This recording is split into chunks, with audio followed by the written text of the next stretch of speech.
آره، ساختمون 3. دکتر متین رو در اتاقش میزنه. برو ببین چند شدم. آخر شمارش هم 356.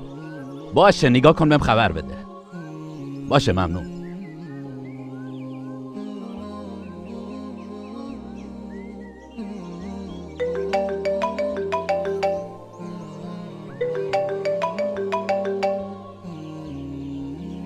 الو، چیه مامان؟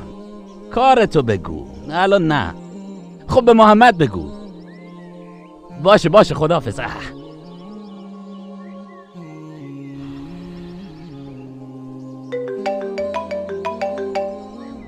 الو، چی شد؟ بگو ببینم. 14:30. خیالم راحت شد. واقعا خیلی شانس آوردم این درس رو پاس کردم. باشه، شیرینی رو حتما میدم. باشه، عیب نداره. امروز مهمون من. باشه.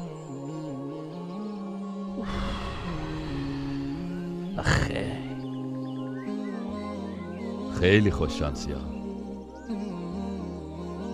به خاطر اون درس واقعا خیلی نگرانش بودم. یعنی همه بچه ها خونده بودنش و آماده بودن، ولی من گفتم 1-2 ساعت قبل امتحان یه کارش میکنم. وای خدا.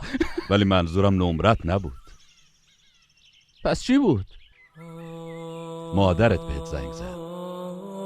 میدونین که مادرت بهت زنگ زد یعنی چی؟ آرزو دارم چند ثانیه مادرمو ببینم، چه برسه به این که صداشو بشنوم.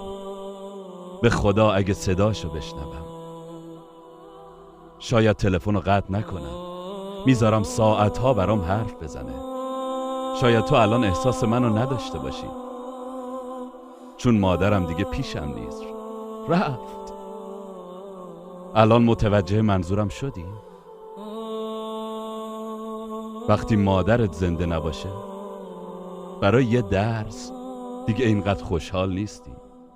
برعکس، اون موقع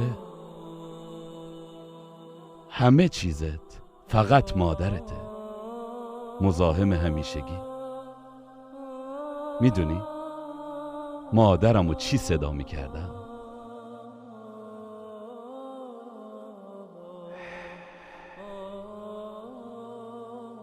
گوهر نایاب. نمیدونی چقدر مادرمو دوست داشتم. چه اسمی میتونم براش بذارم؟ خوشحالی یا خوشبختی؟ خوشحالی اینه که مادرت زنگ بزنه. من فقط یه چیزی بهت بگم. من یه فرشته داشتم که از پیشم پر کشید و رفت. تا مادرت زنده است قدرشو بدون. خدا برات حفظش کنه.